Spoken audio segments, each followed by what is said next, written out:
নমস্কার, আপনারা দেখছেন সংবাদ শিরোনাম। শুরু করছি সন্ধ্যার আপডেট। বিজেপির একাধিক পোস্টার ছেয়ে গেছিল রাজ্য জুড়ে, যেখানে লেখা হয়েছিল হিন্দু হিন্দু ভাই ভাই 2026-এ বিজেপিকে চাই। এবার তারই প্রতিবাদে সরব হলো তৃণমূল কংগ্রেসের আইটি সেল। শ্যামবাজার পাঁচমাথার মোড়ে হিন্দু হিন্দু ভাই ভাই সংলগ্ন একাধিক পোস্টার ফেলল তৃণমূল কংগ্রেসের আইটি সেল, যেখানে বিজেপির একাধিক ব্যর্থতার কথা তুলে ধরা হয়েছে।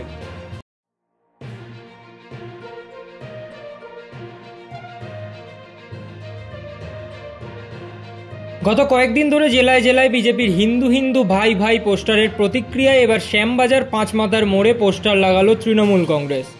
তৃণমূল কংগ্রেসের আইটি সেল এবং সোশ্যাল মিডিয়া উইংয়ের পক্ষ থেকে পোস্টার লাগানো হয়। তাদের দ্বারা লাগানো পাল্টা পোস্টারগুলি রাজ্য থেকে পূর্ণাঙ্গ মন্ত্রীর অভাব, তেল ও গ্যাসের দাম বৃদ্ধি এবং আধার লিঙ্ক নিয়ে উদ্বেগ সহ বিভিন্ন বিষয় তুলে ধরেছে।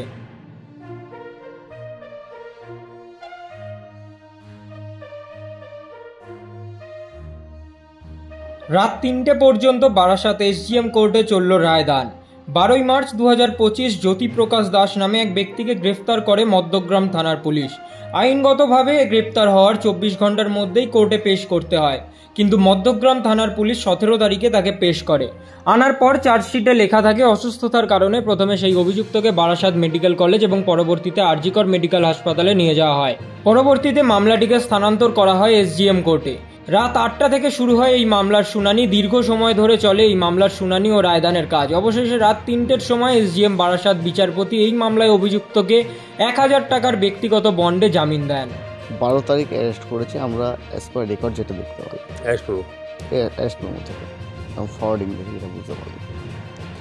17 তারিখে যে প্রোডাকশন করে সেটা আমরা কিন্তু জানতে পারলাম যখন হেয়ারিংয়ে গেলাম। এই যে দীর্ঘদিন ধরে এলাকায় পানীয় জলের সমস্যা, প্রতিবাদে বালতি হাতে পথ অবরোধ করে বিক্ষোভ দেখালেন স্থানীয়রা। আসানসোল পৌর নিগমের 27 নম্বর ওয়ার্ডের কুলটির 12 নম্বর লোকো লাইন এলাকার ঘটনা। মঙ্গলবার মহিলা ও পুরুষেরা একজোট হয়ে পথে নেমে বিক্ষোভ দেখান। স্থানীয়দের অভিযোগ, দীর্ঘদিন ধরে এলাকায় পানীয় জল মিলছে না। স্থানীয় কাউন্সিলরকে বলেও কোনো সুরাহা হয়নি, আর তাই সেই কারণেই এবার পথ অবরোধ বেছে নিলেন স্থানীয়রা। স্যার কি আমাদের গোটা পাড়াতে পানি নিয়ে মানে খুব অসুবিধা।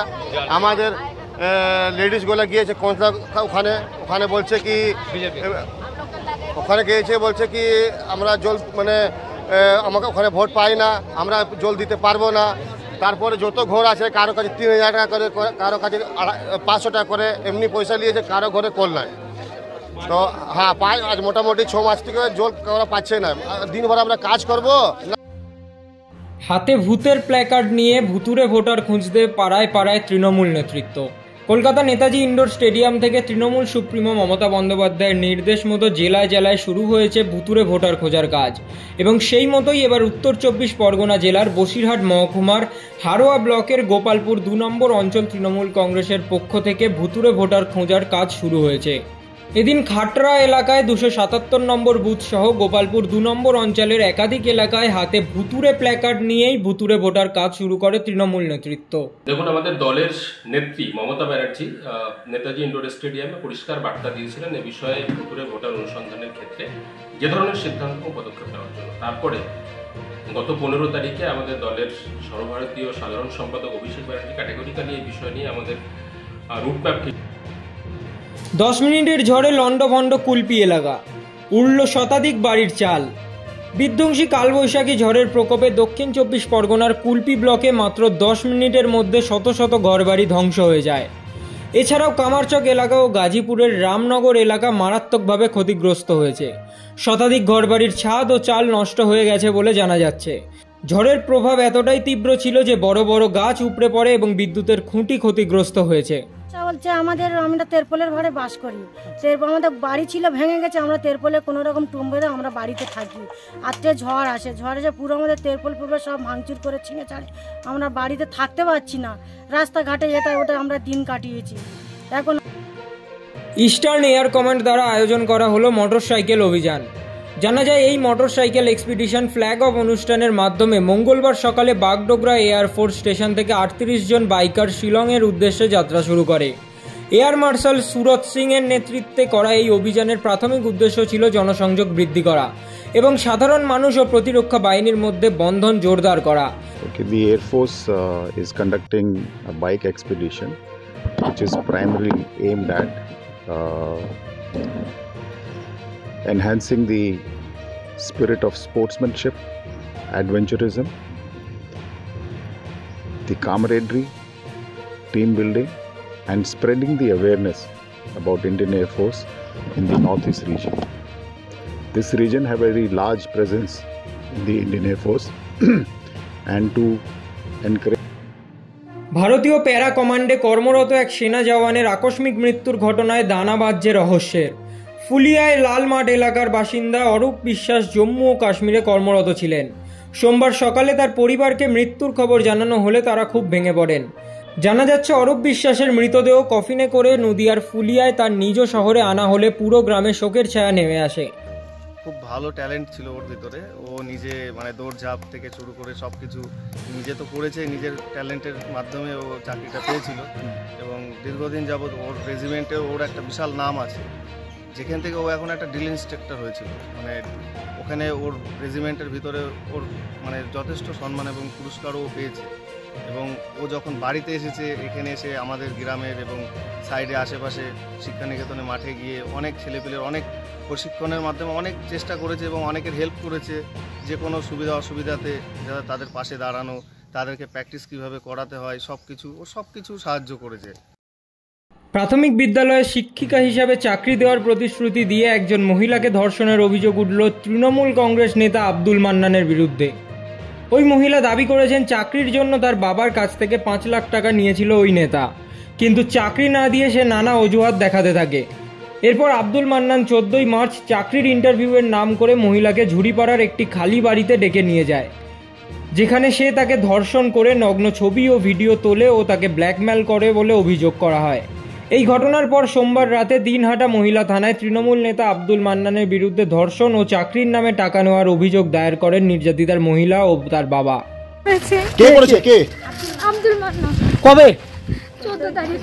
কোথায় এসে নিয়ে গেছিল? কিচেন থেকে সরেন না। বাড়িতে। ওর বাড়িতে নিয়ে গেছিল? ওর বাড়ি হ্যাঁ, ঝুড়িপাড়া। আর কি হয়েছিল তোমার সাথে? রেপ করছে, মারার চেষ্টা করছে, অনেক মারছে, সারা শরীরে বোতল দিয়ে মেরে আমার মাথা ফেটে দিয়েছে।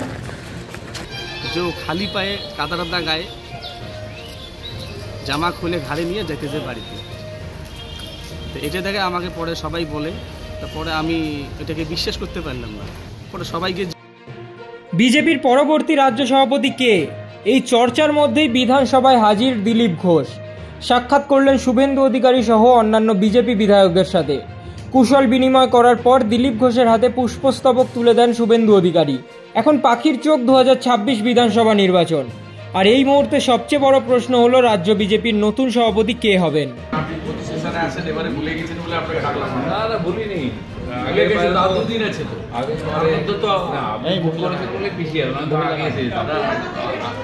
আগের বারে কথা হতে হতে রোহিত আন্দোলন চলছিল, কে আসছে আর যাকে ফোন করি বলছে নাই আমরা শেষ হয়ে গেছে, গতবার আসা হবে।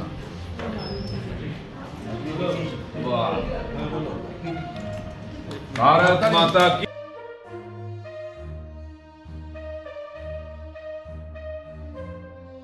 মহিষাদলে ফের ইফতার খেয়ে অসুস্থ 27 জন।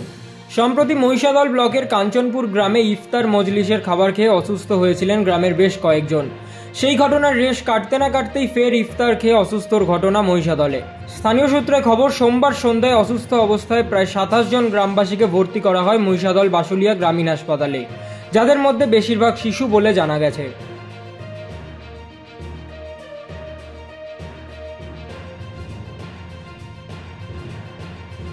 স্থানীয় সূত্রে খবর, রবিবার রোজা পালনের পর এই অঞ্চলের স্থানীয় মানুষজনরা একত্রিত হয় ইফতারের জন্য এবং এরপরই রাত থেকে একের পর এক সাধারণ মানুষ অসুস্থ হতে থাকে বলেই জানা যাচ্ছে। বিশদে জানতে চোখ রাখুন সংবাদ শিরোনামের পর্দায়। মানুষের পাশে মানুষের সাথে আমরা আছি এই বাংলাতে। আপনারা দেখছেন সংবাদ শিরোনাম। দেখলেন তো অনেক কিছু, এবার দেখুন নতুন কিছু।